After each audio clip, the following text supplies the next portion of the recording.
वो intellectual property rights. Intellectual property rights होते क्या हैं, क्या कुछ किस तरह से जो है क्या चीज़ होती है जो इंटेलेक्चुअल प्रॉपर्टी राइट्स कहलाती है। अच्छा, इससे प्रीवियस जो टॉपिक है वो है आपका। अच्छा अच्छा, इसमें जो है सबसे पहले ही बताया है, today pirates operates not on high seas but on internet. ठीक है, यहाँ पे क्या बताया है कि आपके पास जो पायरेट्स हैं इंटरनेट पे आ गए हैं सारे। इसमें क्या होता है कि आप जो अपनी फाइल शेयर करवा देते हैं, आप कोई मूवी डाउनलोड करते हैं और वो शेयर करवा देते हैं, तो इनको आप पायरेट्स कहा जाता है। तो ये recording industry association of America. अच्छा, इसमें इनका कहना ये है कि हम जो म्यूज़िक बनाते हैं तो उसकी रॉयल्टी से 20% जो पैसा जो मिलता है इंडस्ट्री को, उसे 20% मिलता है। और 80% जो है वो चाइना जो है इस चीज़ को क्या करता है, कॉपी करके और वो फ्लोट कर देता है मार्केट में। तो ये इनका सबसे बड़ा इशू जो है वो यही है, जिसको RIAA कहते हैं। सही है, तो ये बड़ा इनका प्रॉब्लम है। अच्छा, इसके बाद ये इन्होंने पिक्चर लगाई है, tired of being treated like a criminal for sharing music online.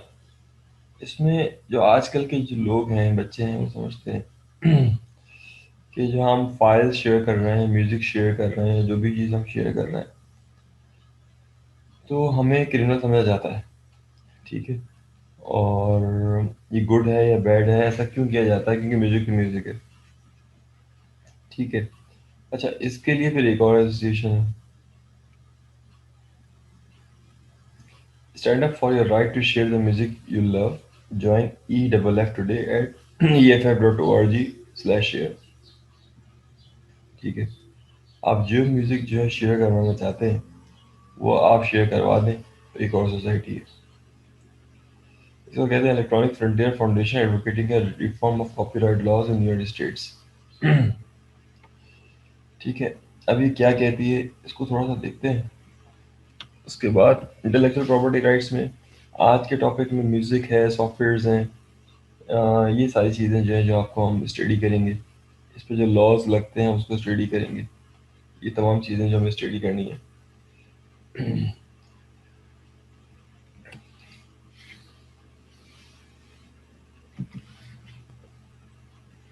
ठीक है। अच्छा, EFF frontier foundation defending your rights. इसका विकीपीडिया का भी एक पेज है।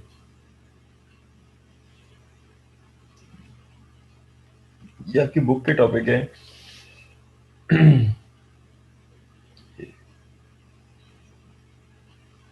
ठीक है, कैलिफोर्निया न्यू कोर्ट, नहीं ये तो नहीं।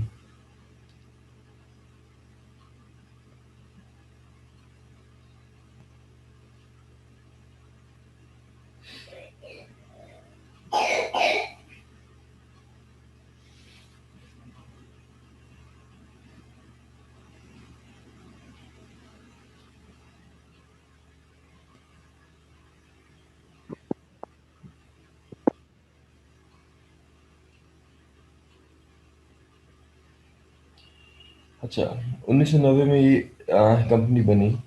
लॉबिंग का इसका काम। पामेला सैमुअल्सन जो चेयरमैन है, हेडक्वार्टर सैन फ्रांसिस्को में है। और यही कहता है कि आप जो म्यूज़िक पसंद करते हैं वो आप शेयर करवा सकते हैं, ये कहते ही हैं। और इसकी क्या रीज़न है, क्या कुछ है, विकिपीडिया आ गया नहीं है, मैं इसी को ढूंढ रहा था।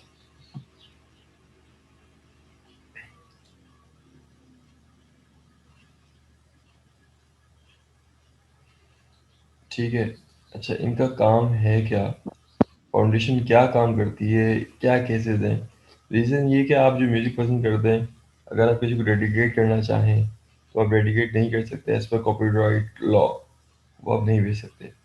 तो इसके अंदर जो पहला केस था, of a law enforcement raid were being across the United States about the time as a part of state federal task force called operating Sunnyville. Say the game company projects was mistakenly labeled as a handbook of computer crime. Okay, The search warned the raid would hastily issues and the games company soon after claimed unauthorized access as well as tampering of their email. अच्छा, इसमें simple सी बात जो है वो यही है कि इन्होंने जो है आपके पास कंप्यूटर क्राइम के अंदर इस चीज़ को उन्होंने लिया और इसको केसेस बनाए। सेकंड केस क्या था? इसमें क्या था, Bernstein versus United State led by Cindy John, in which programmer professor Daniel J. Bernstein sued the government for permission to publish the encrypted software Snuffle and a paper describing it. More recently, the organization has been involved in defending advocate John. अच्छा, ये सारी सी बात है कि इन्होंने कहा कि कुछ चीज़ें इन्होंने बनाई थी और उसके बाद जो है गवर्नमेंट ने इसको पब्लिकली जो है वो कर दिया। डेस्क ट्रैकर है, इस तरह की काफ़ी चीज़ें, जो चीज़ें सॉफ्टवेयर से रिलेटेड चीज़ें हैं वो भी हैं इसके अंदर, जो म्यूज़िक से रिलेटेड हैं वो भी हैं, तमाम चीज़ें इसके अंदर आ रही होती हैं। अच्छा, सबसे इम्पोर्टेंट जो चीज़ इसके अंदर आती है, मैं वो आपको दिखाता हूँ, वो बुक में नहीं है।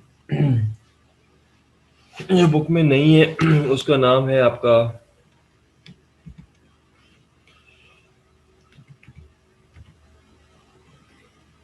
जी हाँ ये है।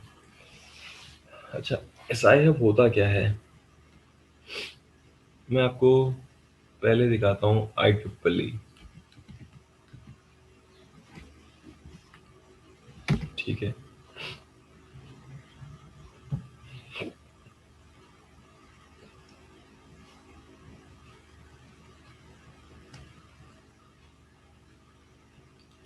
इसके अंदर हम सर्च करते हैं पेपर, और पेपर सर्च करने के बाद उसके पैसे देखते हैं कितने हैं।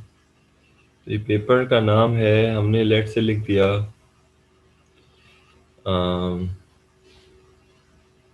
साइबर सिक्योरिटी,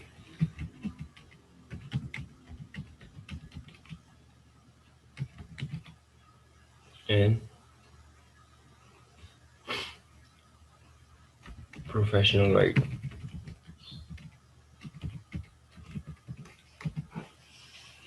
ठीक है। अब हमने लिखा, कोई ना कोई पेपर आएगा इसमें,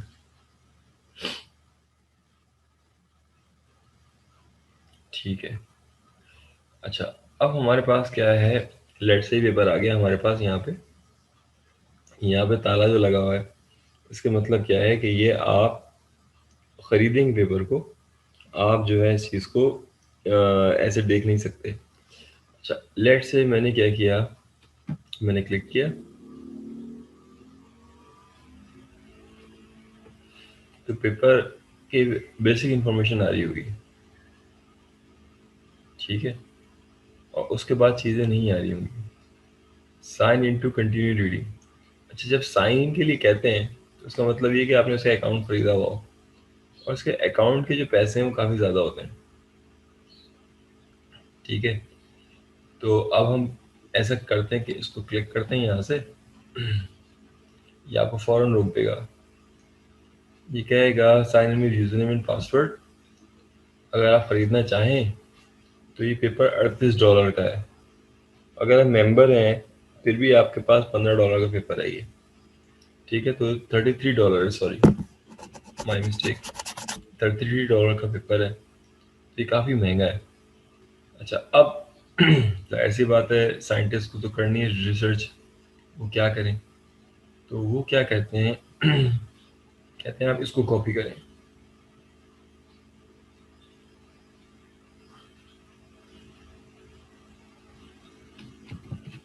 मैं प्रमोट नहीं कर रहा किसी चीज़ को, वैसे बता रहा हूँ।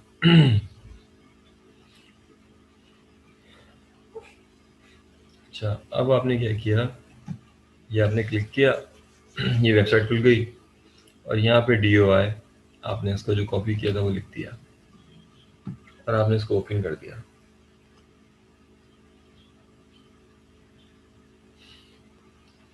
अब आप ये देखिए, जो पेपर $33 का था,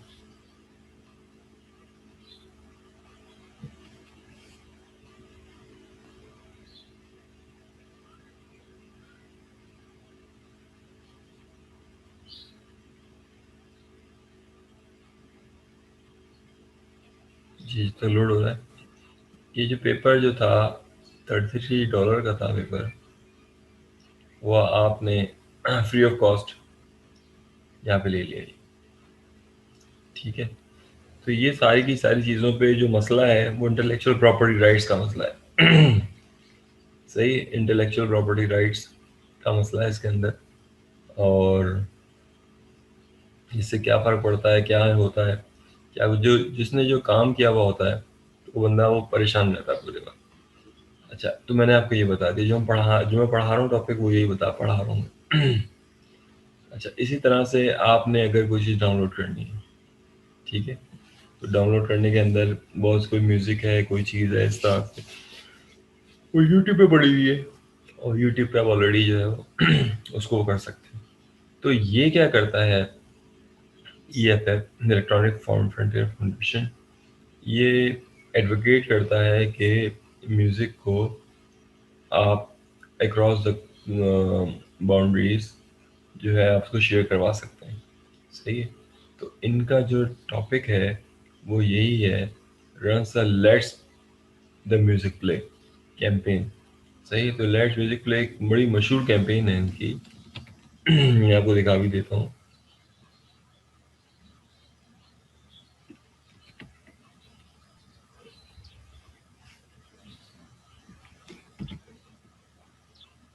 ठीक है, लेट्स प्ले द, अब ये इस तरह से जो है इन्होंने ग्लोबली इसको प्रमोट किया है।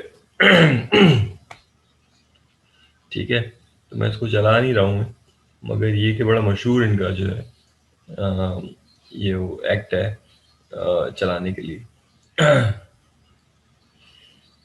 अच्छा, अच्छा, इसमें सबसे जो इम्पोर्टेंट चीज़ है वो ये है कि government has created a variety of mechanism to guarantee intellectual property rights. Government कहती क्या है, सही है। अम, अच्छा, उसमें है क्या कि गवर्नमेंट जो है वो इंश्योर करती है कि आपकी जो प्रोडक्ट्स हैं, जो आपके सॉफ्टवेयर्स हैं, जो आपका म्यूज़िक है, क्या वो किसी और को, अनवांटेड पर्सन को जाएगा या नहीं जाएगा विदाउट पेमेंट। गवर्नमेंट का इंश्योर जो है नहीं कर सकती। सही है, तो प्रॉब्लम जो है यहाँ पे, meanwhile peer to peer network are making it easier than ever for customer to make music movies without purchasing them. अच्छा, इसमें ये टेक्निक है पीयर टू पीयर नेटवर्क्स। ठीक है, मैं इसको ओपन करके दिखाता हूँ, क्योंकि जब आप डाउनलोड करते हैं, FTP पे चला रहे होते हैं या कोई भी आप काम करते हैं, तो इसके अंदर जो है इम्पोर्टेंट जो रोल है वो पीयर टू पीयर नेटवर्क का ही है। सही है, पीयर टू पीयर नेटवर्क का ही है। इसको आप देखिए, इसमें हर सिस्टम जो है वो क्या करता है, ट्रांसपोर्ट लेयर पे काम करता है। सही है, ट्रांसपोर्ट लेयर पे काम करने के बाद जितना भी डाउनलोडिंग होती है तो वो ट्रांसपोर्ट लेयर पे काम कर रही होती है। इसको मैं आपको दिखाता हूँ, और उससे बताने का सिर्फ मकसद यही होगा कि आपके पास जो है डाउनलोडिंग पे आप क्या किसी को बैंड कर सकते हैं।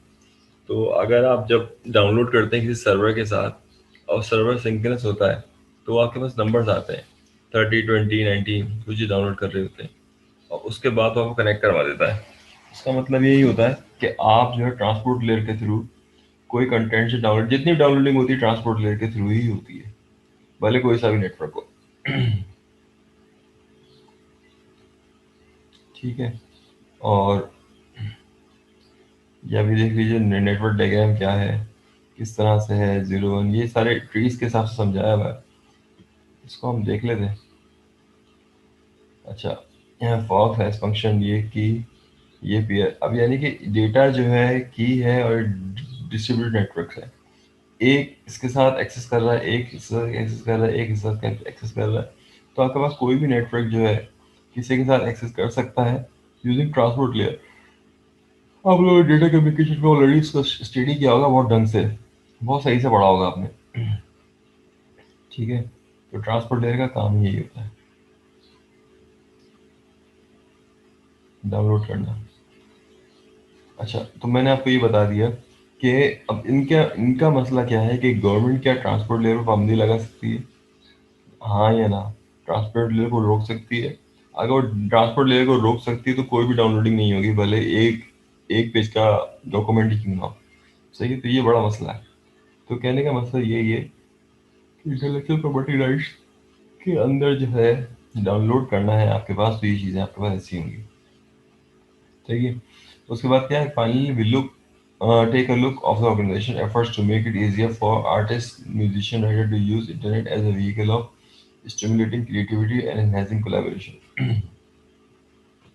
अच्छा, इस चैप्टर का एक और जो टर्निंग पॉइंट है वो यही है कि ऑर्गेनाइजेशन किस तरह से फैसिलिटेट करती है आर्टिस्ट को, म्यूजिशियंस को, राइटर को, कि वो इंटरनेट को यूज करते हुए अपनी क्रिएटिविटी को जो है वो बढ़ा सके। अच्छा, इसके लिए क्या है, अगर मैं आर्टिस्ट की बात करूं तो मैं आपको ऑलरेडी बता भी चुका हूं कि एक जो है डॉक्यूमेंट है, उसका जो नाम है ISSUU, हाँ ये आपने इस तरह, ये जो सिंबल है ना, ये रेड कलर का, ये आपने कई जगह पे देखा होगा, मगर आपको पता ही नहीं होगा ये क्या है, ISSUU। अच्छा, ये आर्टिस्ट के लिए है एक प्लेटफॉर्म जिसमें ये अपना जो डेटा है वो शेयर करवा सकते हैं। ठीक है, ये मेरा पासवर्ड वगैरह सब बना हुआ है इसके अंदर, मगर मैं साइन इन करना नहीं चाह रहा हूँ मैं।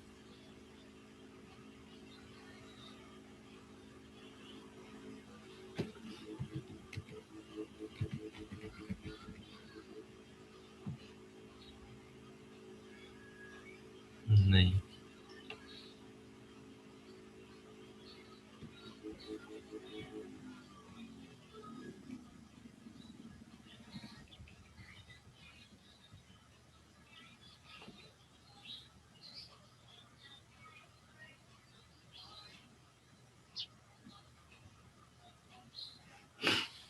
ठीक है।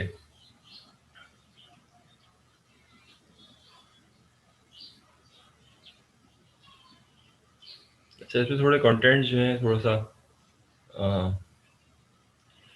डिफरेंट होते हैं, डिफरेंट टाइप के कंटेंट्स होते हैं इसके अंदर। तो कहने का मतलब यही है, जैसे कि इसमें काफ़ी सारी बुक्स हैं, इसमें काफ़ी सारे आर्टिस्ट हैं जो अपनी चीज़ें रख रहे होते हैं। सही है, और वो चीज़ें होती इस वजह से, लेट से अगर आप बैचलर्स कर रहे हैं, या फिर आप आर्टिस्ट हैं, या कोई म्यूज़िक में हैं, या कोई पेंटर हैं, तो आपके लिए जो है सबसे इम्पोर्टेंट चीज़ क्या है कि वो डॉक्यूमेंट जो है इतनी भारी होगी आपकी, इतनी डॉक्यूमेंट ज़ब्ज़ा बड़ी होगी कि आपके लिए उसको अपलोड करना जो है एक मुसीबत होगा। सही, तो आप अपना अकाउंट बनाते हैं और वो डॉक्यूमेंट जो है वो आप दे देते हैं उसके अंदर, क्या कहते हैं, डॉक्यूमेंट यहाँ दे देते हैं, आप अपलोड कर देते हैं, और उसका लिंक जो है जिस यूनिवर्सिटी को आपको भेजना होता है, तो उस यूनिवर्सिटी के अंदर वो लिंक आप भेज देते हैं।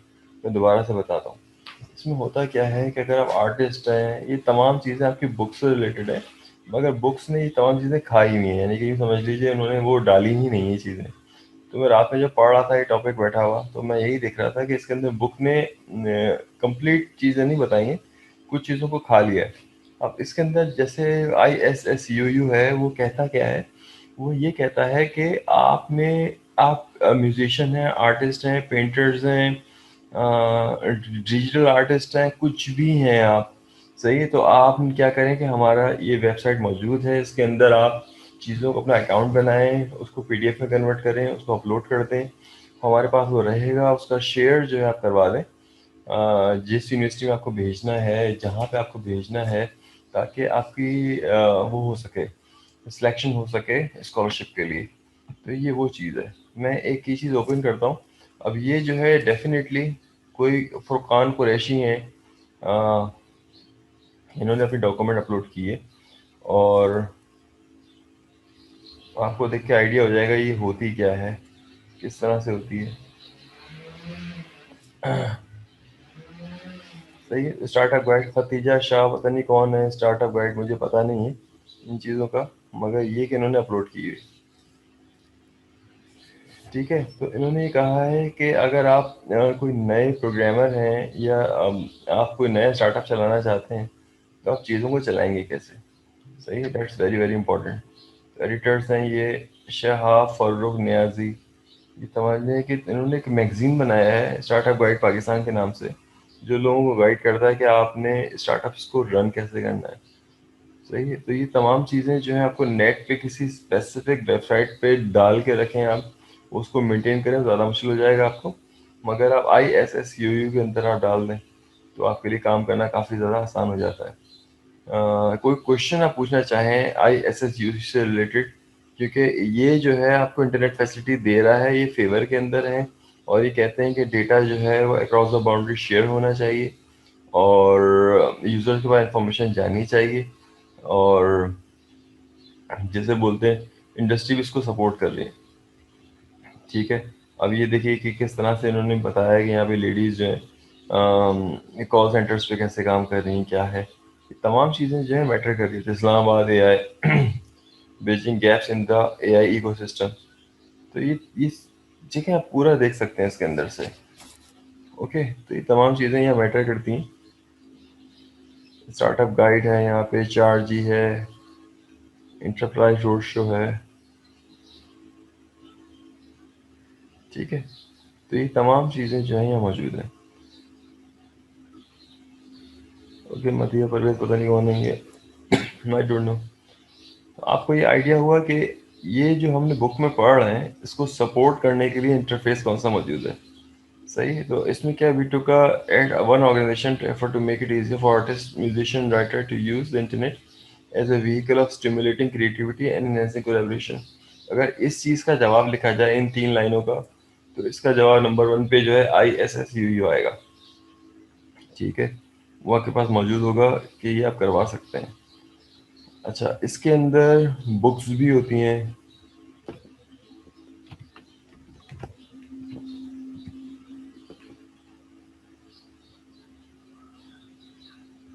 ये आप देख लीजिए, उर्दू तक की बुक्स जो है इन्होंने डाली हुई हैं यहाँ पे।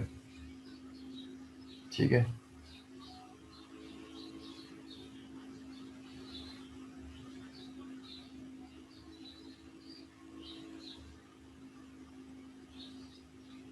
पता नहीं कौन कौन सी बीबी सैयदा की कहानी, पता नहीं क्या क्या डाला हुआ है उन्होंने।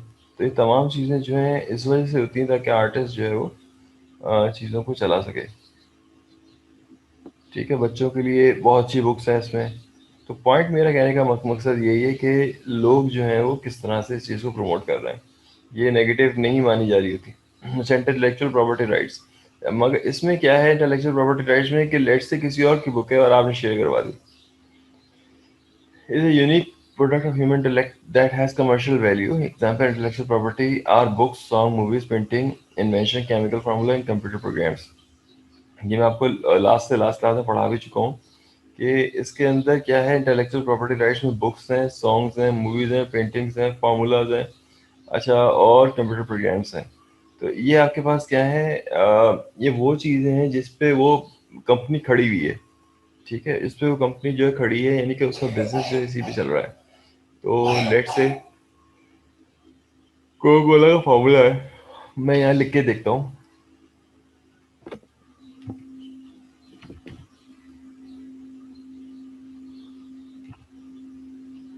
मैं तो पीता ही नहीं हूँ ये कोका कोला, कोका, हाँ,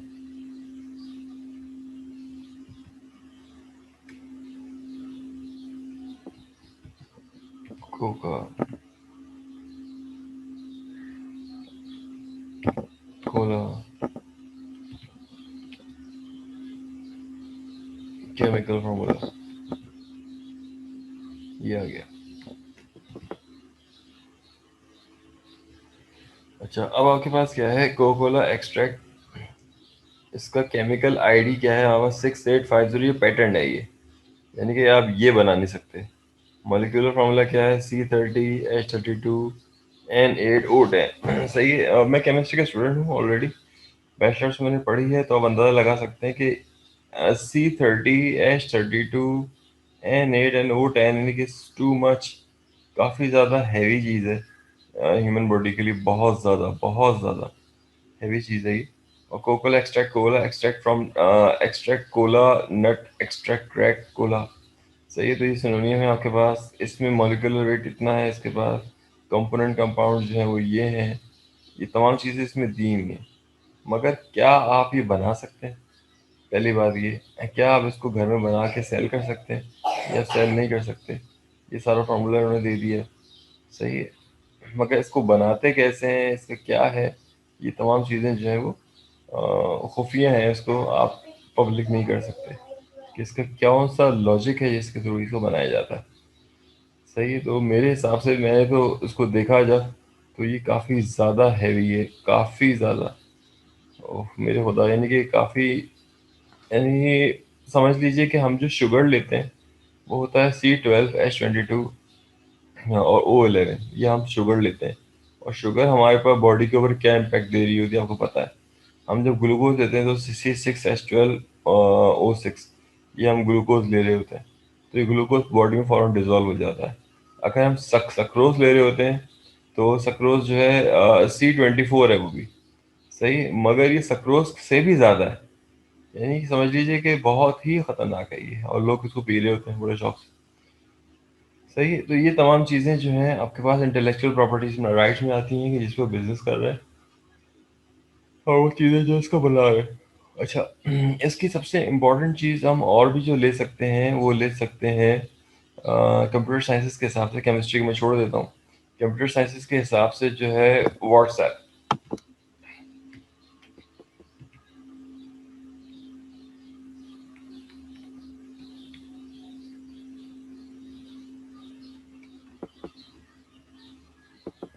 व्हाट्सएप ओनर,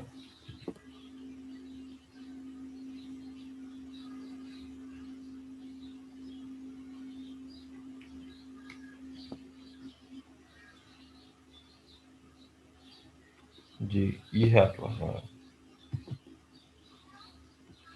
ये हम बच्चों को केस स्टडी की तरह पढ़ाते हैं, इन साहब का नाम। थोड़ी सी मैं इनका बैकग्राउंड बता देता हूँ और ये बता देता हूँ ये क्या काम कर रहे होते हैं, क्या काम करते हैं, और इनका इस टॉपिक से ताल्लुक़ क्या है।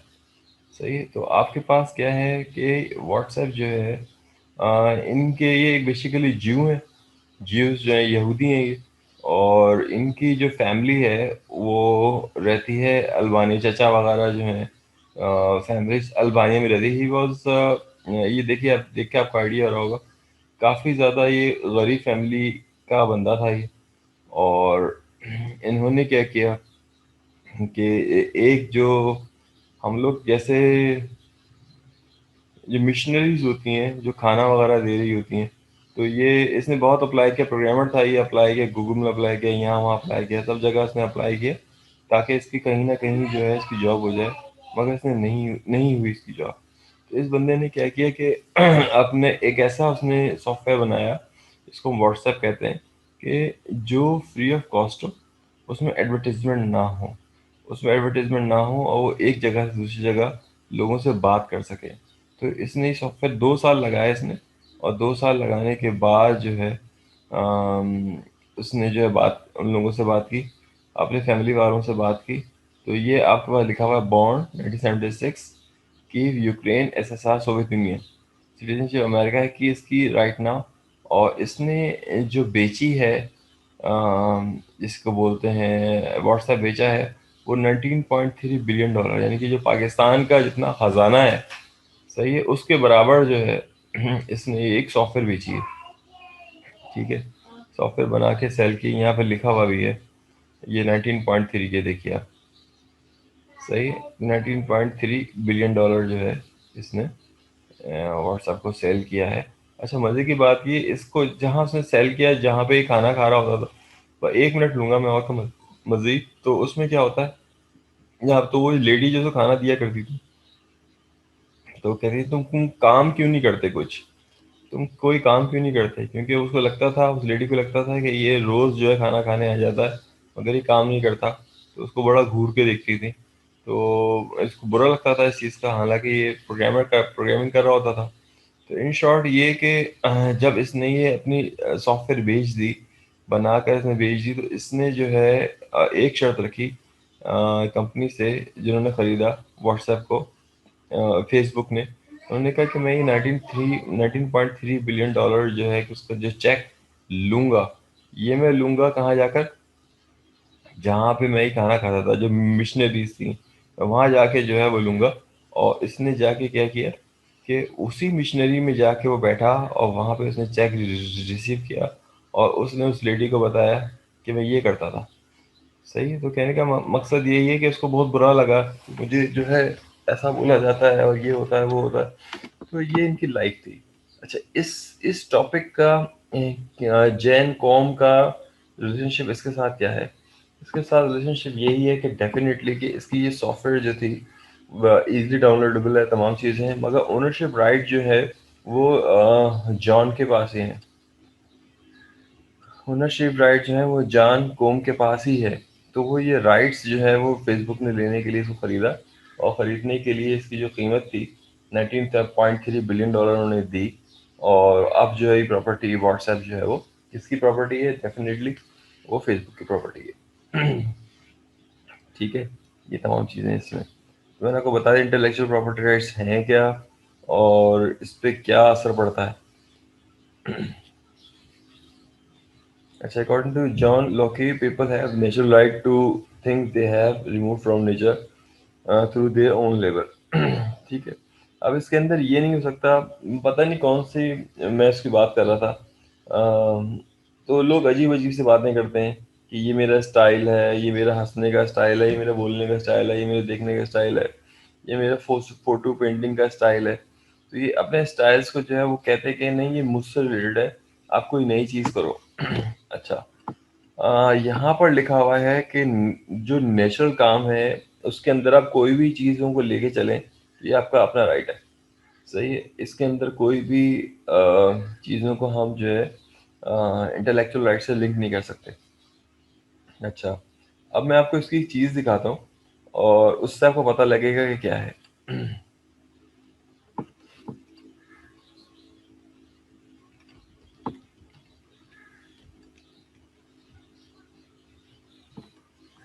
हाँ, ये ठीक है। तो इसके अंदर क्या है, Melania Trump Obama Michelle side by side comparison. इसमें इन्होंने क्या किया था कि मेलियाना ने जिसे बोलते हैं कि जो ओबामा का स्टाइल है स्पीच का, जो कंटेंट्स हैं वो इसने कॉपी किए थे। सही है, आप इसके अंदर ये आप देख सकते हैं, मैं इसकी वीडियो ओपन करता हूँ।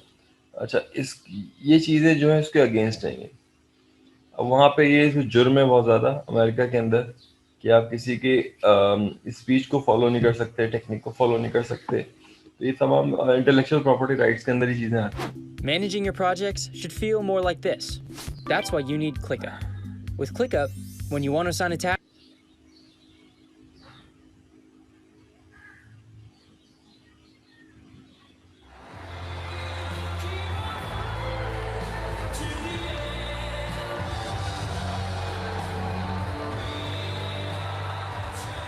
Rock and I were raised with so many of the same values. Like, you work hard for what you want in life. From a young age, my parents impressed on me the values that you work hard for what you want in life. That your word is your bond, that you do what you say you're gonna do. That you treat people with dignity and respect. That your word is your bond, and you do what you say and keep your promise. That you treat people with respect.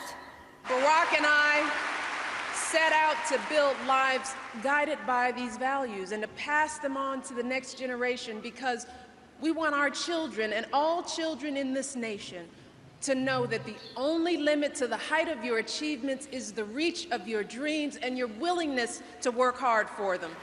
Because we want our children in this nation to know that the only limit to your achievements is the strength of your dreams and your willingness to work for them. Thank you, God bless you, and God bless America. I'm fortunate.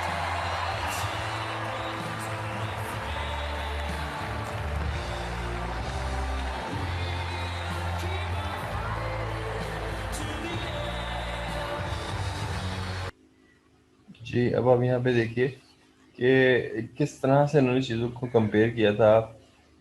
तो यहाँ पर ये तमाम चीज़ें जो हैं वो note की जाती हैं। अगर आप कोई बड़ी वो हैं, आप किसी बड़ी पोजीशन पे और आप किसी की स्टेटमेंट को कॉपी करते हैं या स्टाइल को कॉपी करते हैं तो ये नेगेटिव माना जाता है. In writing her beautiful speech, Melina teams of writers took notes on her life situation and in some instances included fragments that reflected her own thinking. Melina's immigrant experience and love for America shone through in her speech. अच्छा, shown SHOWN होता है, ये SHON he, which make it a success. ठीक है. तो कहने का मेरा मकसद ये इंटेलेक्चुअल प्रॉपर्टी राइट्स आपको समझ में आ रही हैं, ये इसमें कितनी बारीकियां हैं, ये सारी चीज़ें जो हैं कानूनी लीगल जो है ये तमाम चीज़ें मौजूद हैं इसके अंदर, किसको फॉलो करना है किसको फॉलो नहीं करना, ये सब इसमें ही चीज़ें आ रही हैं. अच्छा, अब इसके बाद क्या है, आप कह सकते हैं इसमें कि भाई जैसे ये लकड़ी काट रहा है, लकड़ी काटने का स्टाइल है. अच्छा, मगर ये आप देखिए कि जो लकड़ी काटने के लिए जैसे बोलते हैं ना सुपर ह्यूमन या वर्ल्ड मोस्ट स्ट्रॉन्गेस्ट मैन, अच्छा उसके अंदर जब वो लोग काम करते हैं तो वो लकड़ी वो भी काटते हैं, मगर 5 सेकंड के अंदर दरख्त काट देते हैं वो. सही. तो उसकी वजह क्या होती है कि वो उनके उनको पता है कि उनको एंगल क्या लेके चलना है, कैसे करना है, क्या कुछ करना है. मगर एक आम आदमी आप देखें, एक दरख्त उसको काटना है, अगर कुल्हाड़ी से काटना है तो आधा घंटा 1 घंटे के बाद ही दरख्त कट रहा होता है. तो ये डिपेंड करता है कि क्या स्ट्रेटेजी है. तो इट डिपेंड्स कि आप क्या करना चाह रहे हैं. मगर जो नेचर से रिलेटेड लॉज है,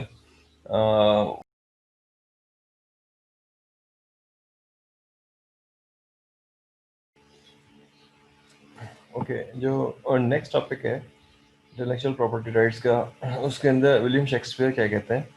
वो ये कहते हैं कि decide a have is supper at a pub across the street.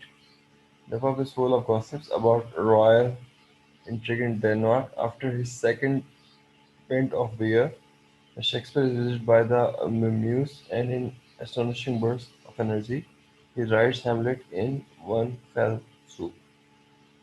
अच्छा, ये जो है ड्रामा से रिलेटेड चीज़ें कि उन्होंने जो बताई, ये एक्ट क्या है, ये सब चीज़ें जो है वो ड्रामा से रिलेटेड हैं और डेफिनेटली वो शेक्सपियर के नाम से ही जो है मंसूब है.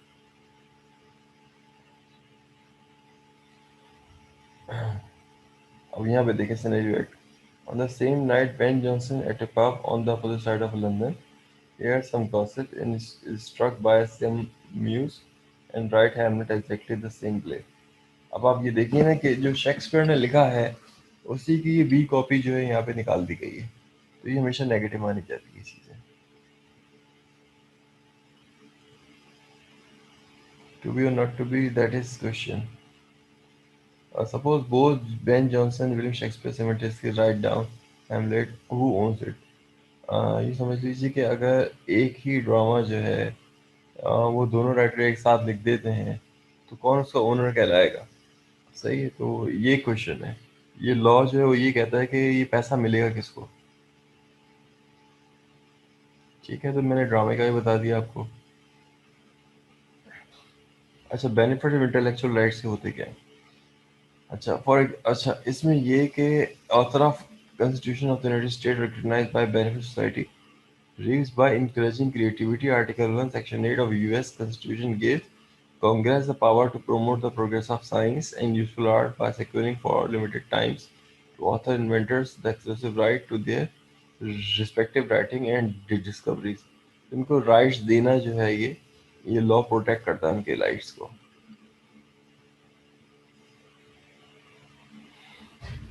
ठीक है. तो इंटेलेक्चुअल प्रॉपर्टी राइट्स के अंदर चीज़ें आ रही होती हैं ये. limits to intellectual rights properties. अच्छा, इसमें है क्या. The way the Congress has traditionally addressed this tension is through a compromise. It has granted authors and inventors exclusive right to their writings and discovery, but only for a limited period of time. Note, rights to piece of intellectual property produced by employee in the normal course of his or her duties belongs to the employer. At the end of that time period, the intellectual property enters the public domain. While creators have control over the distribution of the property, use of the property is more expensive and the creators are rewarded. After properties enter the public domain, using them become too less expensive and everyone has the opportunity to produce derivative work for them. देखिए इसके अंदर for example कोई बंदा है, कोई जो है singer है वो म्यूजिक बनाता है और कोई अपने म्यूजिक जो है लॉन्च करता है, तो उसको क्या राइट्स हैं।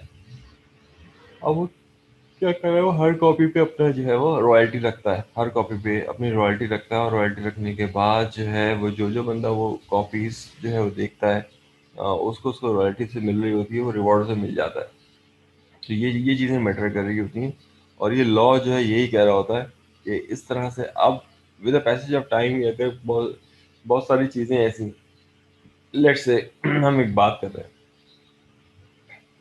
कि आपके पास जो है कोई किसी ने म्यूजिक बनाया और पूरी दुनिया के लोग जो हैं उसकी रॉयल्टी ने इतनी कम रखी कि आपके पास जो पैसे हैं उसके तो थोड़ा बहुत ही फर्क हुआ, थोड़ा बहुत ही फर्क हुआ, लेट्स से 100 रुपए का था वो, तो अब आपने 102 103 रुपए का रख दिया। तो अब होगा क्या कि उसको रॉयल्टी के पैसे उसको उसने कम कर दिए, और मगर उसकी जो नंबर ऑफ यूजर्स हैं, सेल है उसकी ज़्यादा है। सही है, तो उसकी सेल जो है वो ज़्यादा है, तो वो पैसा उससे ज़्यादा कमा लेगा। मगर आपने रॉयल्टी ज़्यादा बढ़ा दी तो उसकी सेल जो है कम हो जाएगी, और वो इलीगल वे से जो है मार्केट में आएगा। तो इसमें पैसा जो है आपको फ़ायदा कोई नहीं होगा। अच्छा, हैप्पी बर्थडे टू ये सॉन्ग जो है ये बड़ा मशहूर सॉन्ग है, और इसकी अब इंटेलेक्चुअल प्रॉपर्टी राइट्स जो है वो मार्केट में है, किसी किसके पास है देख लेते हैं।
जी, तो ये आपके पास क्या है, अगेन ये सिमिलर केस है हैप्पी बर्थडे का, और इसके अंदर आप देख सकते हैं copyright case settled.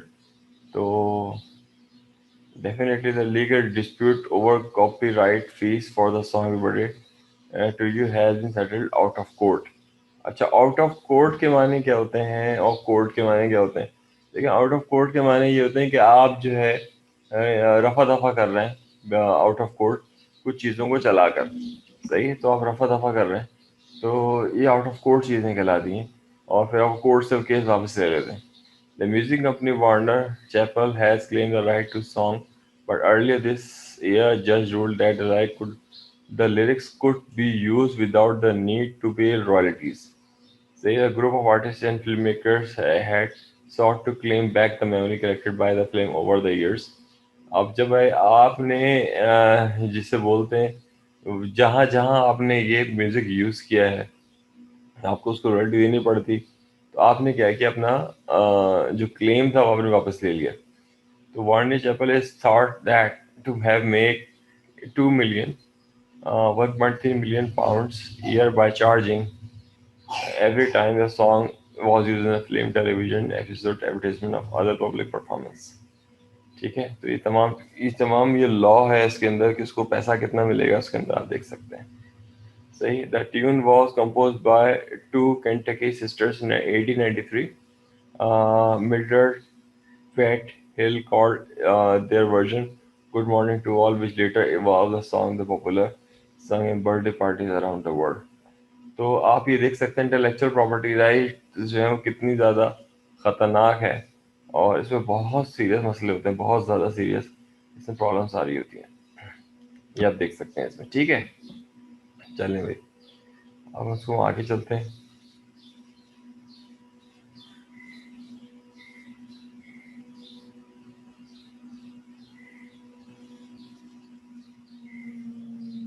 US Constitution gives Congress the right to grant authorized inventors exclusive right to their creators.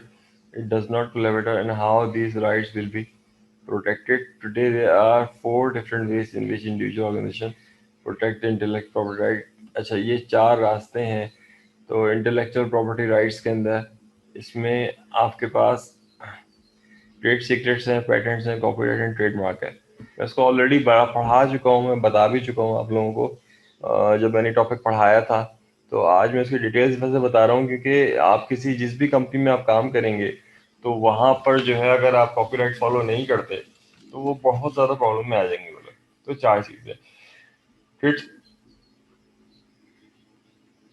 Number 1 है trade secret, number 2 patent, number 3 copyright and number 4 trade advertisement. Patent होता क्या है?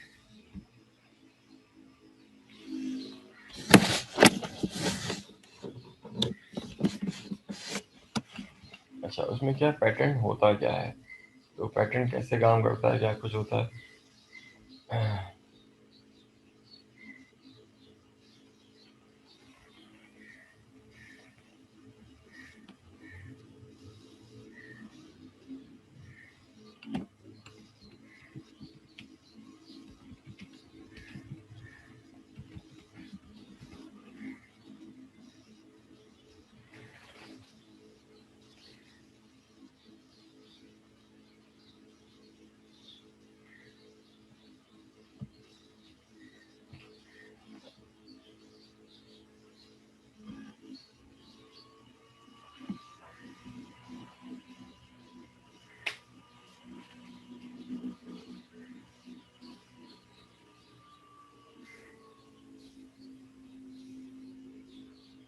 अच्छा भाई, यहाँ पर जो है पेटेंट से रिलेटेड चीज़ें जो हैं ये आप देख सकते हैं.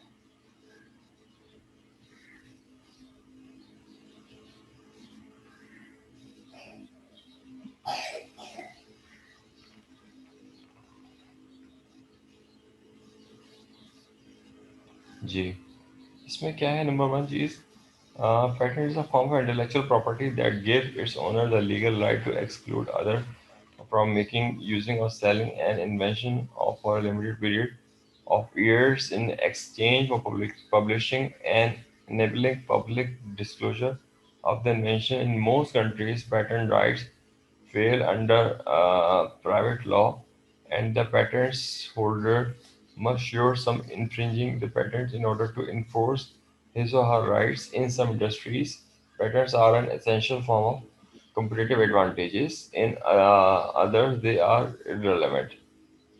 अच्छा, पैटर्न्स जो हैं आप कोई भी काम करते हैं, बनाते हैं.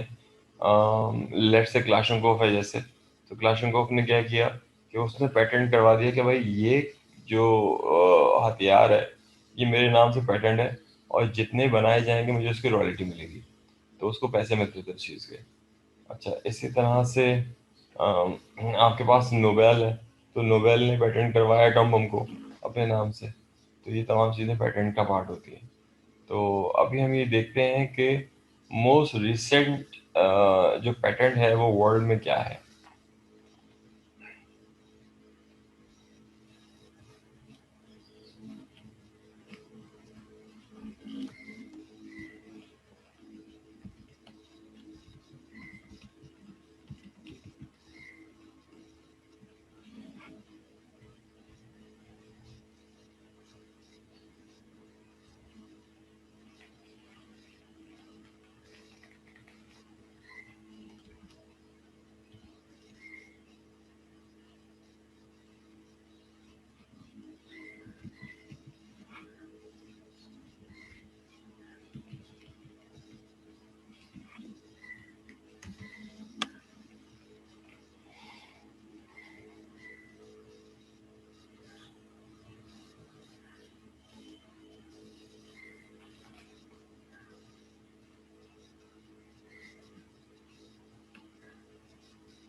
अच्छा, अब यहाँ पे आप देख सकते हैं ये United states patents and trademark office है. अच्छा, पाकिस्तान के अंदर भी ये आपके पास कहलाता है आईपीओ के नाम से.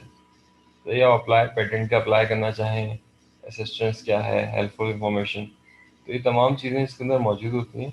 और आपकी वो चीज़ जो जो बंदा यूज़ करता है वो तमाम के तमाम लोग जो हैं वो पे करते हैं उसको, तो वो पेटेंट जो है उसके नाम पे कहला रहा होता है वो। तो आपके पास क्या पेटेंट प्रोसिक्यूशन बूट कैंप, इसके अंदर update on paper patent while rapper request. अच्छा मैं आपको एक एग्जांपल बताता हूँ इसके अंदर। अच्छा ये बताएं, कितने लोगों ने चीज़ को जानते हैं? चीज़ चीज़ होती क्या है? कितने लोग जानते हैं चीज़ को? चीज़, इसको हम पनीर कह रहे होते हैं। आप लोगों को पता है चीज़ होती क्या है? अच्छा मैं आपको बताता हूँ। चीज़ डेयरी प्रोडक्ट। अच्छा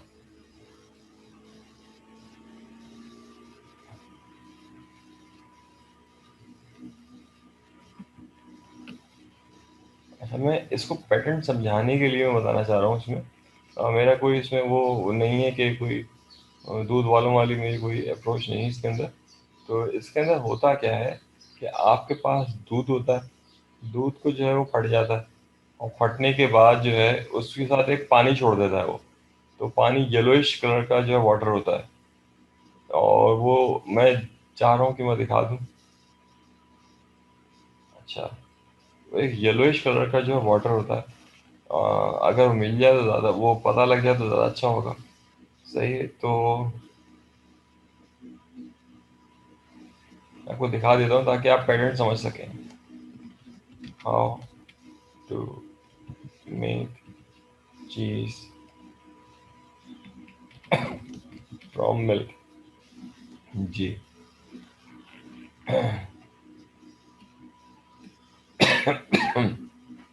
सॉरी मेरी खांसी ख़त्म नहीं हुई अभी, बेहतर हो गई मगर ख़त्म नहीं हुई।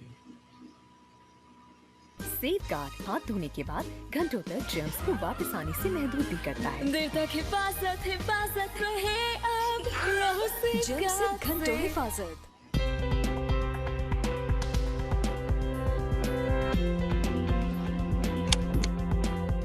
You ever open that container of milk and it has that kind of funny smell to it? Well, milk does get sour sometimes. That's the lactobacillus bacteria in our milk, which is eating the lactose or milk sugar and turning it into lactic acid, making it taste a little bit sour. You don't have to throw out that milk right away, even though you might not want to drink it anymore. There are some good uses for it. First of all, you can use it in almost any recipe that calls for buttermilk. So if you're making pancakes or muffins that require buttermilk, use that sour milk instead. But here's a creative idea that you might not have thought of. You could use that sour milk to make your own cheese. I like to use it to make an Indian cheese called paneer, which is often used in a dish called palak paneer, or paneer with spinach. The way we'd do it is to take our half gallon of milk, pour it into a large saucepan, and bring it to a boil on the stove top. Once it reaches a boil, we're going to turn it down to low heat and add 3 tablespoons of vinegar. I'm going to go ahead and pour the vinegar in advance so that it's ready to go into the boiling milk. We're going to use white distilled vinegar. And then, once we've added the vinegar, we remove the milk pot from the heat, and we're going to pour it through a cheesecloth lined strainer, bring up the edges of our cheesecloth, squeeze out the liquid, and the remaining curd is our cheese.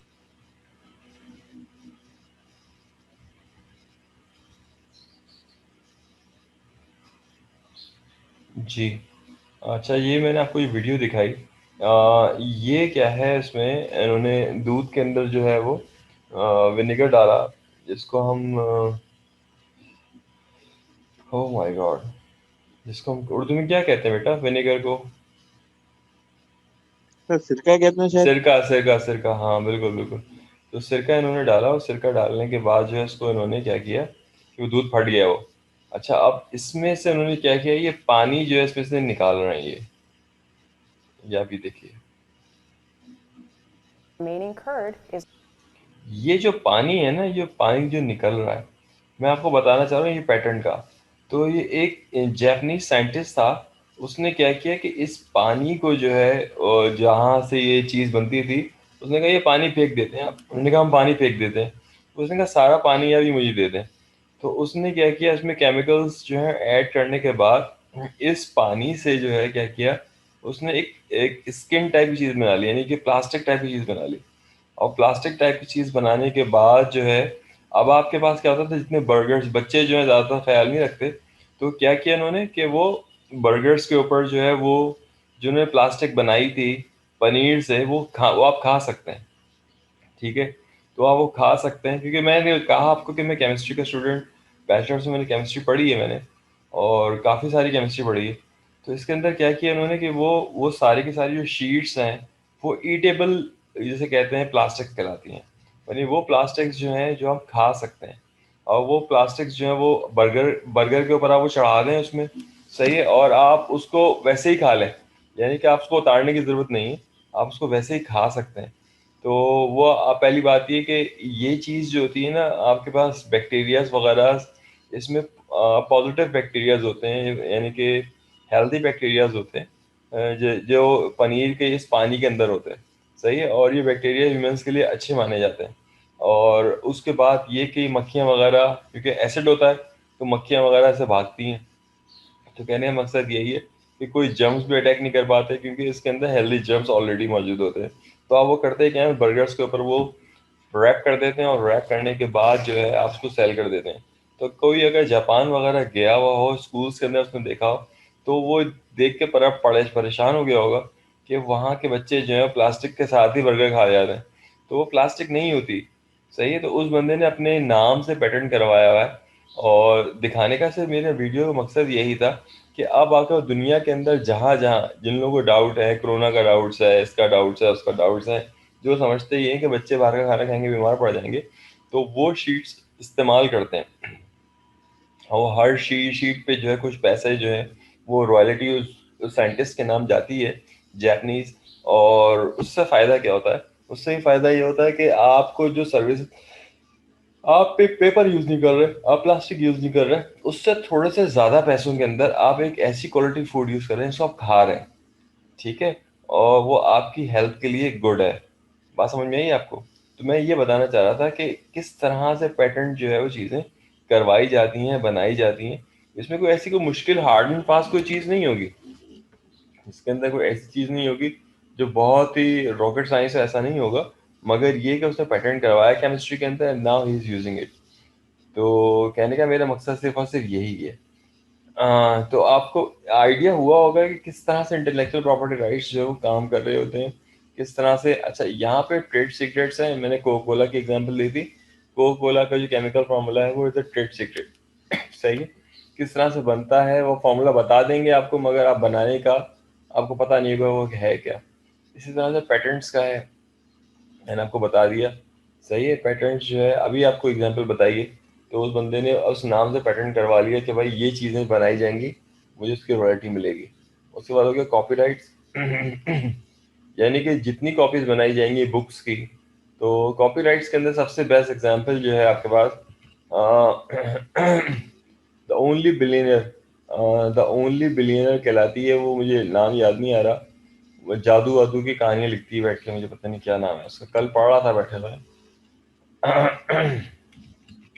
The only billionaire writer,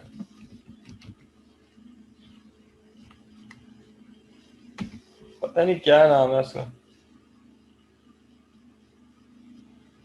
5, ये जादू वादू की जो है लिखती है बच्चों की, पता नहीं कौन सा है वो, उड़ते फिरते हैं, मुझे नाम नहीं है। सर जेके रोलिंग है, और वो हैरी पॉटर वाली, Harry Potter, yes Harry yes Potter yes, लिखती यस यस यस यस, समझ गया मैं। तो ये हैरी पॉटर,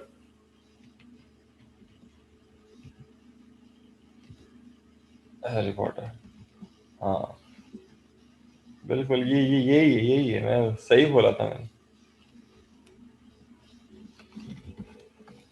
ये सब मैं वीडियोस पहले देखता हूँ बैठ के, और उसके बाद मैं इसको बना रहा होता हूँ बैठ के। तो इसने 20 साल पहले जो है ये औरत ख्वार घूम रही थी इधर से उधर, फिर इसके दिमाग में ख्याल आया कि मैं जादुओं पे किताब लिखूं। और 20 years बैक जो है she was trying to sell something, but ये कि वो नहीं कर पाई, और अब 20 साल के बाद शी इज अ बिलियनियर। तो J.K. Rowling UK is one of the only 5 self-made female billionaire and the first $1 billion author. The 7 Harry Potter books have sold 400 billion copies around the world, are published in 55 languages, including Latin, Ancient Greek. तो ये आप देख सकते हैं इसके अंदर क्या है, इसको क्या शौक है मुझे नहीं पता, मगर ये कि मैंने तो कभी नहीं देखी ये क्या लिख रही होती है, क्या कुछ कर रही होती है, क्योंकि अब क्या बोलूँ। तो मैं तो अल्लाह से जो मांगता हूँ मुझे वैसे ही मिल जाता है, तो मुझे ज़रूरत ही नहीं होती कुछ जादू की चीज़ों को देखने की।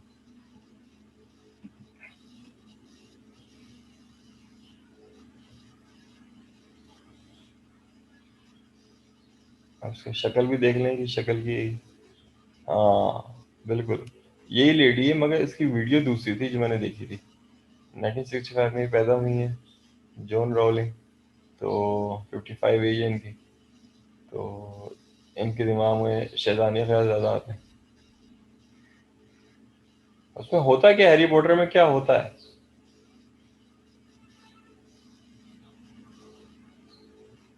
जी कोई बताएगा, या मुझे देखनी पड़ेगी फिल्म बैठ के, मेरे पास टाइम है नहीं, होता नहीं है।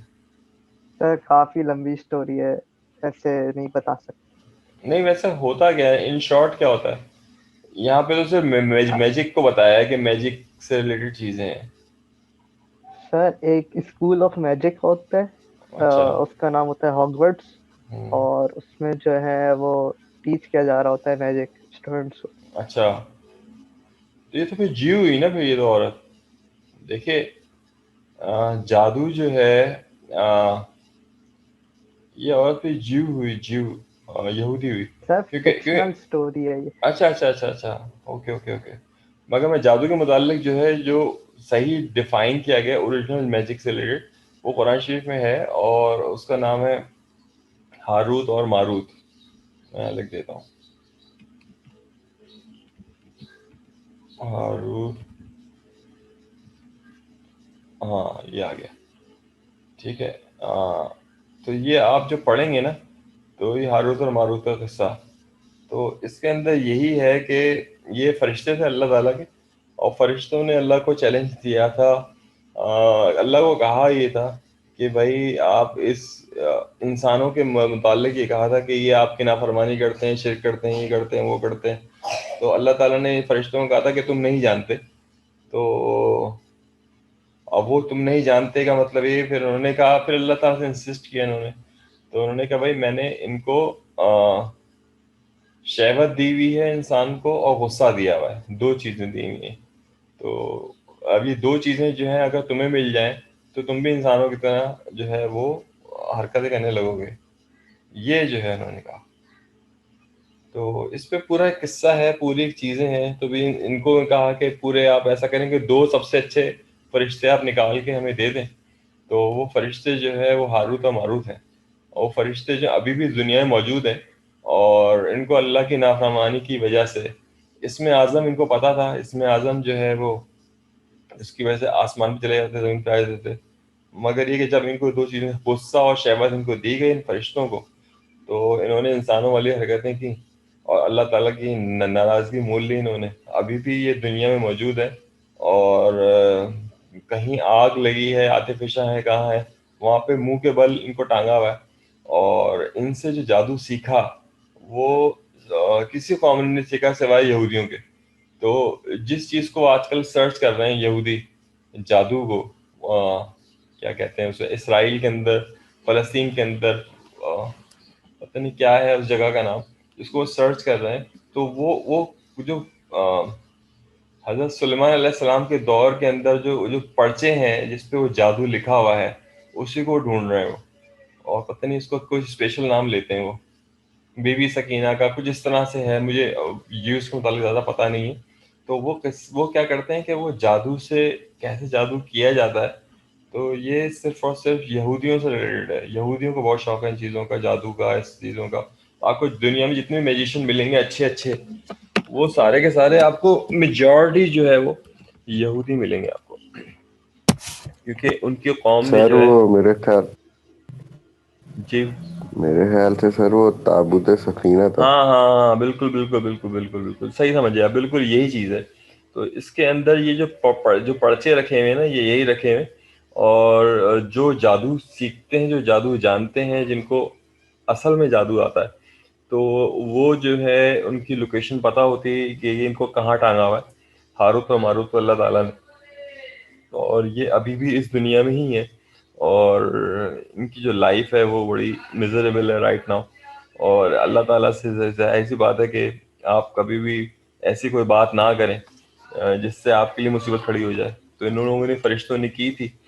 और जादू जो है दुनिया में जो आया, वो इन दोनों की वजह से ही आया। इसको कहते हैं हारूत और इसको कहते हैं मारूत। ठीक है, तो उससे रिलेटेड जो है वो चीज़ें इन्होंने, ये लेडी ने, J.K. रावलिंग, इन्होंने एक फिक्शंस मेरे ख्याल से बनाई हुई है। मैं देखूंगा मूवी, मुझे देखने के बाद टाइम नहीं होता, फिर मुझे पता लगेगा ये क्या लिखती हैं। तो ये फिक्शन मूवी होगी जिसमें बताया हुआ होगा इन्होंने कि क्या है। अच्छा खैर, तो मैंने इंटेलेक्चुअल प्रॉपर्टी राइट का बता दिया, कॉपीराइट का बता दिया कि ये पैसे जो है वो किस तरह से जो है कमाए जाते हैं, क्या कुछ होता है। अच्छा, ट्रेडमार्क, सर्विस मार्क्स, ये जो है एक और चीज़ है। इसको हम देख लेते हैं, ट्रेडमार्क और सर्विस मार्क्स को।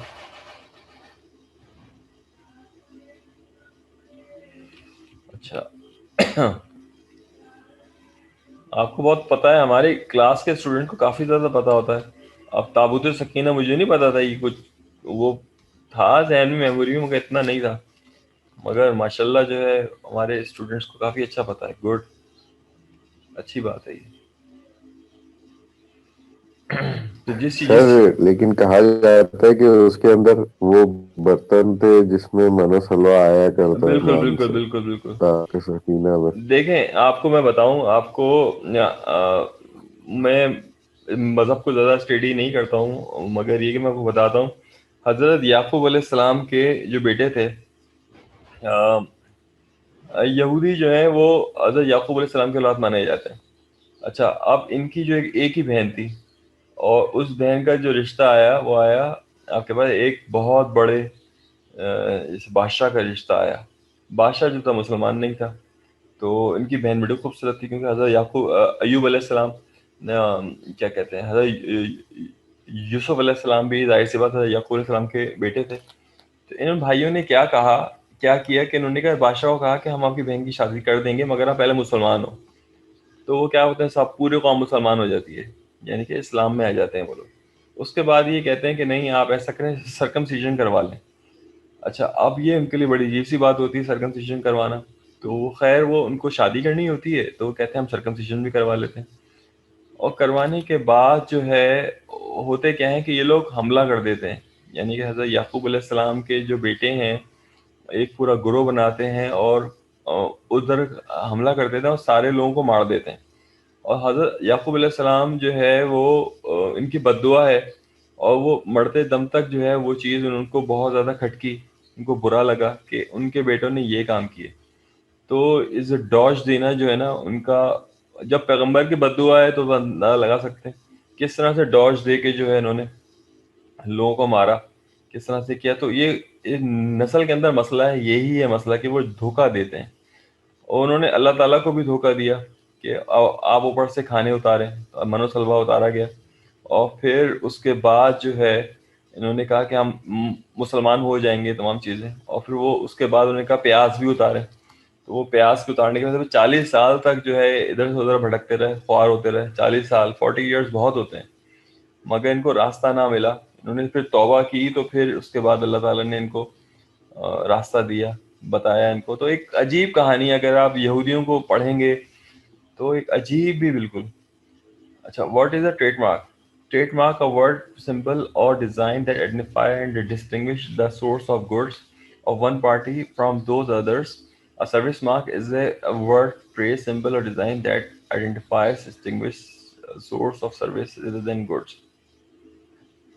देखें, ट्रेडमार्क क्या है आपके पास, कोई सिंबल, कोई लोगो। ये वीडियो देखते हैं, इससे आपको बहुत सारा सही समझ में आ जाएगा ये क्या होता है।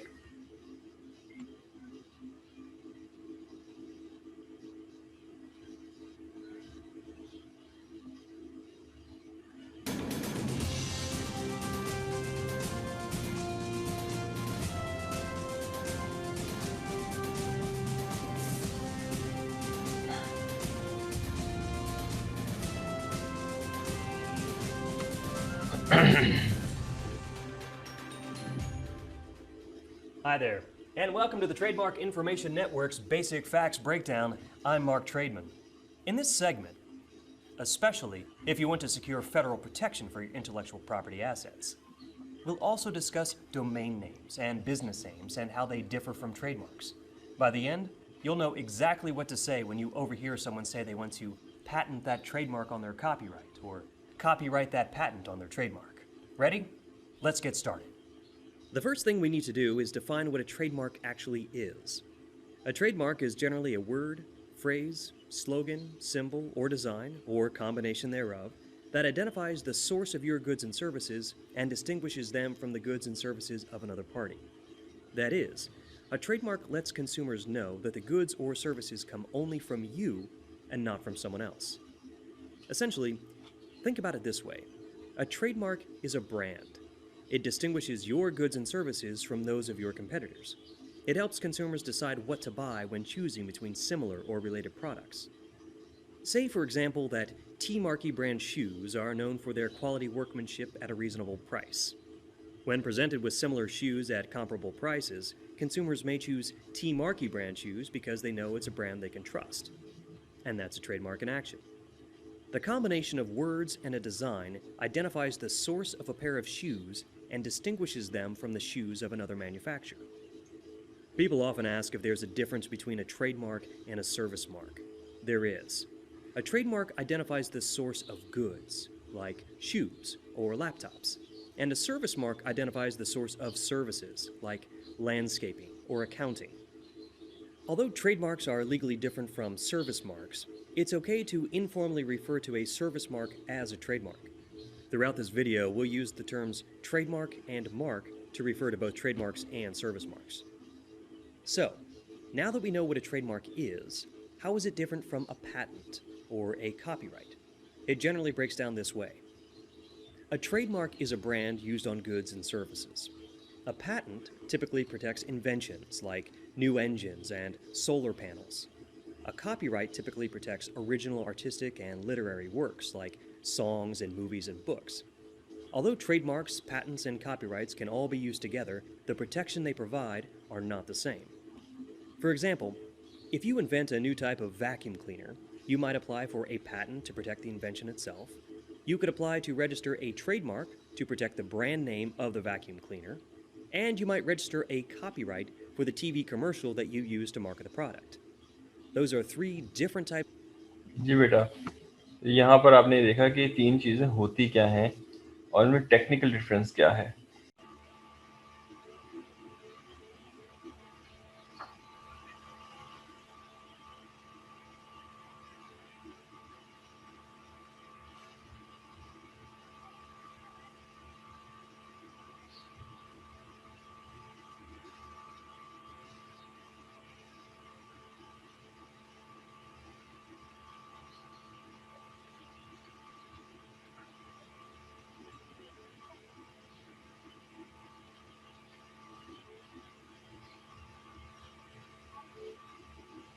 ओके, अब इंटेलेक्चुअल प्रॉपर्टी राइट्स के अंदर जो है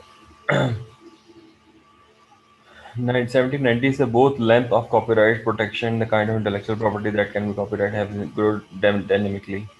इसमें क्या थे, ये बुक्स थी पहले, 1830 में शीट्स म्यूजिक्स आ गए, फोटोग्राफ्स आ गए, उसके बाद 1909 में कॉर्पोरेट ऑथरशिप आ गई, sound recording, motion pictures, computer softwares आ गई, आपके पास ऑटोमेटिकली रिन्यूएबल्स आ गए। ये तमाम चीज़ें जो है इसमें आ गई, ठीक है।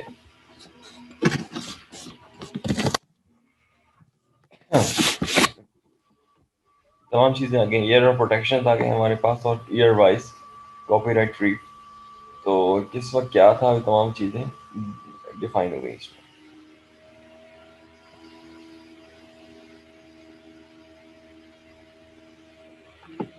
अच्छा, what is the purpose of टेक्टर of the use?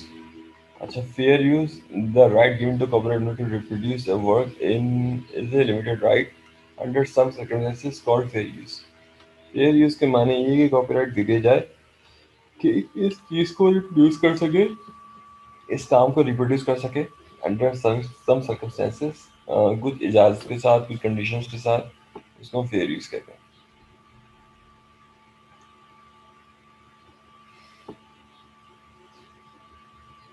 Here is example: a professor puts a few journal articles on a reserve in library and make them assigned reading for the class. Some students in the class complain that they cannot get access to the article because other students always seem to have them check out. Professor scan them and post them on his website. Professor gives students in the class the password they need to access the article.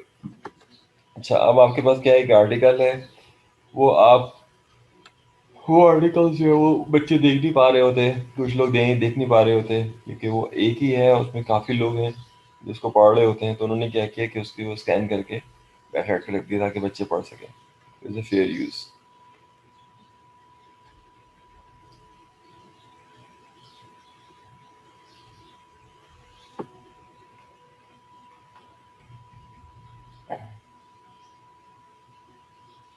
अच्छा, digital recording.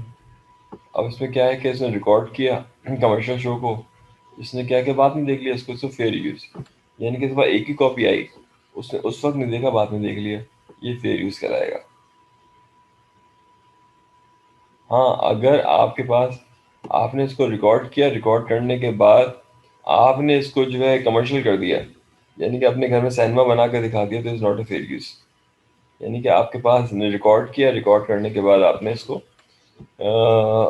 अपने लिए तो use किया, सही है, मगर आपने ये चीज़ें जो हैं आप कमर्शियल बेसिस पे आप चला नहीं सकते।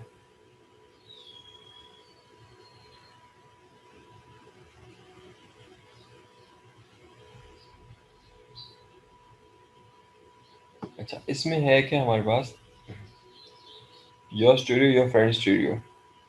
Up space shifting is the creation of copying for a backup purpose for use in a portable device and is considered fair use. Making a copy for a friend is not considered fair use. आपने क्या किया, इसको copy किया, copy करने के बाद अब आपने क्या किया, इसको अपने इस्तेमाल में नहीं रखा, बल्कि आपने अपने दोस्त को सुनने को दे दिया, तो ये फेयर यूज़ नहीं है। ठीक है, आपने एक मूवी खरीदी, मूवी डाउनलोड की, पे किया, और आपने उस मूवी की कॉपी जो है व्हाट्सएप के थ्रू दूसरे दोस्त को दे दिया आपने, सही, it's not a fair use.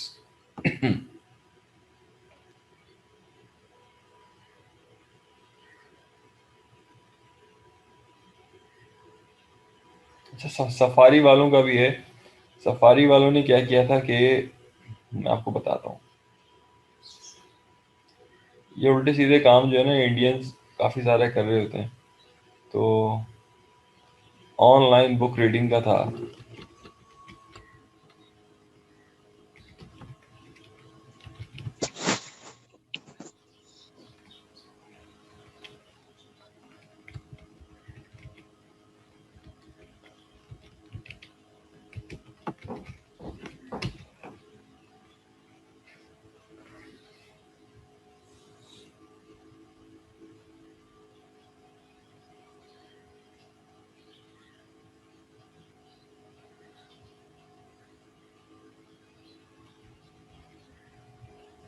हाँ, ये है केस, इसमें एक केस है, बैंड एंड बुक्स चैलेंज। तो इसके अंदर क्या था आपके पास, इस केस के अंदर ये पहला फ्री डाउनलोड था, नंबर वन, प्रमोशनल मटेरियल था, डिस्प्ले आइडिया, इस तरह की काफ़ी चीज़ें थी। अच्छा, इसमें करते क्या था ये लोग कि आपको आपको अलाउ करते थे कि आप ये बुक्स पढ़ लें, सही है, और कुछ पेमेंट वगैरह लेते थे। अच्छा, बुक्स, अच्छा, जो जिसकी बुक होती थी वो बंदा जो है वो उसको कोई पैसे नहीं मिल रहे होते थे। तो कहने का मकसद यही है, तो फिर ये चीज़ कोर्ट में गई अब कोर्ट ने डेफिनेटली इस चीज़ को बैन नहीं करना था, तो इन्होंने जहाँ जहाँ पे वो अपनी सॉफ्टवेयर इंस्टॉल की हुई थी वहाँ वहाँ से उन्होंने सॉफ्टवेयर को रिमूव किया और कोर्ट में रिपोर्ट जमा करवा दी कि भाई ये जो है आपके पास, ये हमारे पास थे, ऑप्शन था शेयर करवाने का, अब हमने ऑप्शन जो है रिवोक कर दिया है।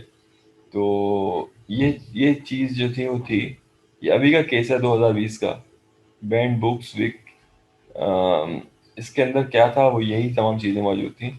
और ये कोड डेफिनेटली कि आप किसी के जो बुक है वो किस तरह से आप without telling them, without taking permission किसी और को दे सकते हैं। तो ये सारी की सारी चीज़ें यहाँ पे आ रही होती।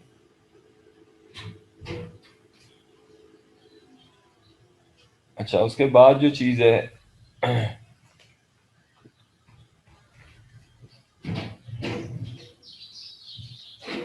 हाँ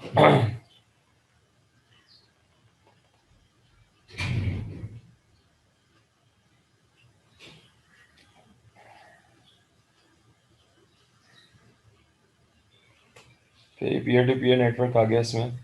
पीयर टू पीयर नेटवर्क में ट्रांसपोर्ट लेयर काम कर रही होती है।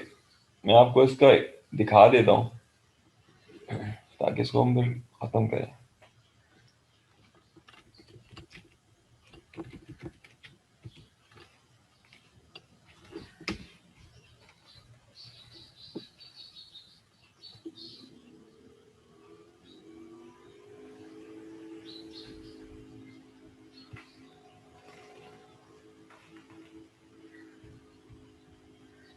आप लोगों ने ऑलरेडी पढ़ा होगा इसको डेटा कम्युनिकेशन में।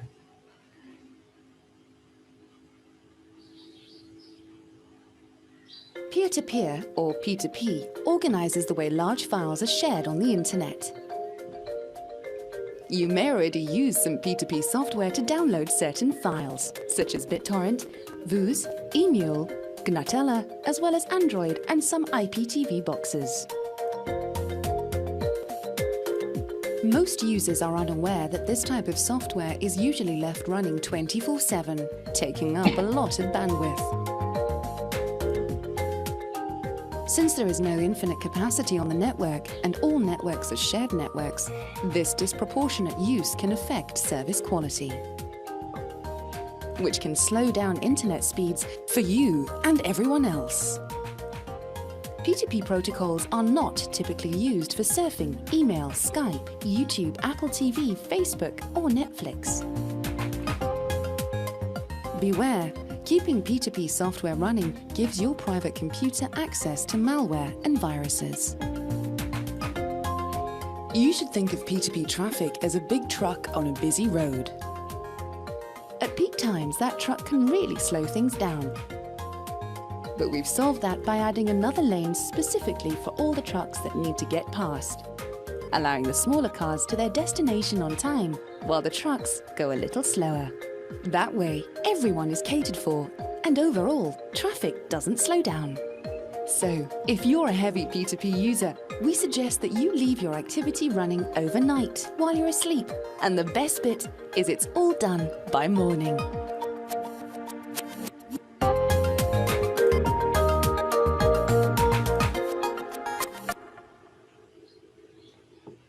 अच्छा, यहाँ पे आपने P2P नेटवर्क से रिलेटेड देखा, मगर वो चीज़ उन्होंने फिर भी नहीं बताई कि P2P नेटवर्क जो है वो ट्रांसपोर्ट लेयर पे काम कर रहा होता है, फोर्थ लेयर पे काम कर रहा होता है।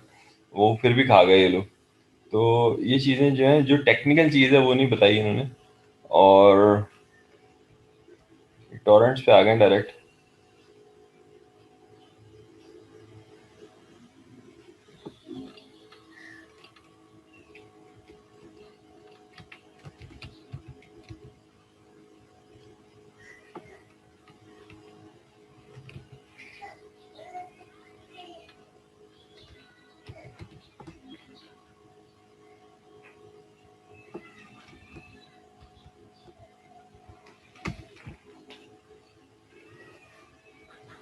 अच्छा, कोर्सेरा का आ गया, ये काफ़ी अच्छी वीडियो होगी। फिर हम क्लास ऑफ करेंगे।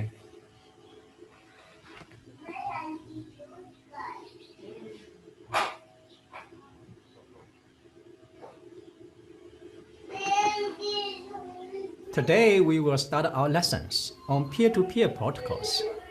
In an earlier lesson, we said that the communication process can be broken into layers. At each layer, two or more peer processes execute a protocol that delivers the service that is provided to the layer above. The communication between the layer and plus one peer processes is virtual, and in fact is carried out by using a service provided by layer n.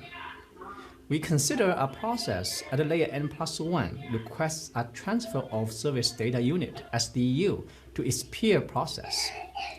At layer n, SDU is encapsulated into a protocol data unit, PDU, and the peer processes exchange PDU to transfer. Layer n delivers SDU to the destination layer n plus 1 peer process. A service model specifies the information transfer service layer n provides to layer n plus 1. Note that there are distinctions between connection-oriented and connectionless. A service model can also include a protocol service requirement that specifies a level of performance that can be expected in the transfer of data. Service models differ according to the features of the data transfer they provide. A service offered by a given layer can include some of the following features: arbitrary message size, sequencing, reliability, timing, flow control, multiplexing, and privacy, integrity, and authentication. For different services, the message for transferring may consist of a single bit, a block of bytes, or a stream of information. To accommodate arbitrary message size, a layer may have to deal with messages that are too long or too short for its protocol. Segmentation is to break long messages into a sequence of blocks, which will be reassembled at the destination. Blocking is for combining small messages into bigger blocks prior to transfer. As digital communication technologies may introduce errors during transmission, reliability could be a major issue. Networks may deliver messages out of order, or losing, or even duplication, so sequencing is important. In next lessons, we will learn ARQ protocols that combine error. अच्छा बेटा, अब हम इसके देखिए, आपके पास simple सी बात ये कि आपके पास इतना ये लोग घुमाते फिराते हैं, आप जो है फिर लेयर्स मैं आपको बताता हूँ।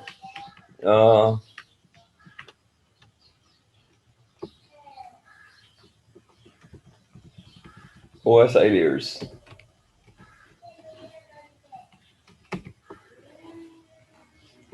ठीक है। OSI layers मैं लाता हूँ इसके अंदर पिक्चर्स में, ठीक है। ये आ गया आपके पास,